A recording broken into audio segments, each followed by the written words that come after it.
Today on the Stay at Home Chef, I'm showing you how to make my one-pot creamy mushroom pasta. This is an easy, delicious, comfort food dinner for mushroom lovers everywhere, and it's made in just one pot. First things first, you're gonna need 16 ounces of sliced mushrooms. You can use button, cremini, portobello, oyster, really whatever mushroom you love, you can use it in this recipe. You just want them to be sliced or cut up into small bite-sized pieces. Heat 2 tablespoons of olive oil in a deep skillet or 6-quart pot over medium-high heat. Add those mushrooms and we'll get them cooking until they're softened. It'll take about 5 minutes for those mushrooms to cook down and get soft. Add 1 tablespoon of minced garlic, and I always prefer freshly minced or pressed, and half a teaspoon of crushed red pepper flakes to add a little kick.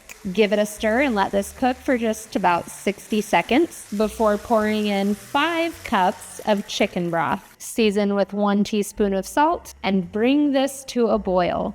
Next, we're going to add in our pasta. I'm using fettuccine, but you could also use pappardelle or even spaghetti. Add it into the pan, making sure it's fully submerged, and you break it in half if you need to fit your pan. Now, when it comes to one-pot pastas, they're a little bit different. They do not go by the cooking time listed on the package. We're going to use that as a starting point before adding in more liquid, but the rule of thumb is that you add between 5 and 8 minutes onto that cooking time listed on the package. At first, you just give it an occasional stir to make sure that the pasta doesn't stick to the bottom of the pan or stick together. But as it cooks, it absorbs the liquid and some of it evaporates, and you're gonna have to stir it more frequently. We are 13 minutes in, and you can see a lot of the liquid has either absorbed or evaporated.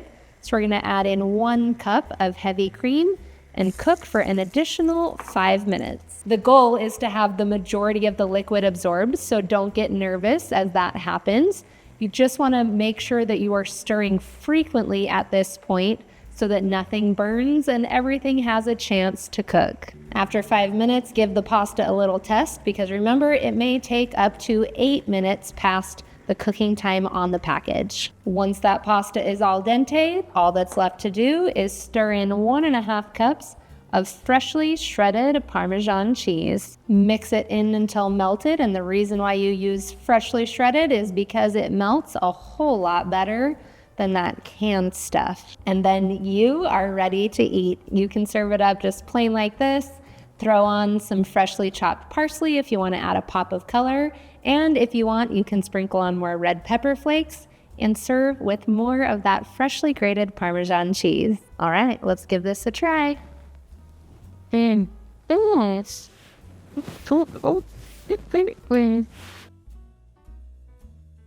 for watching. You can find the full written recipe in the video description. Be sure to subscribe, like, and follow, and check out the rest of my videos where you can find hundreds of restaurant quality recipes you can easily make at home.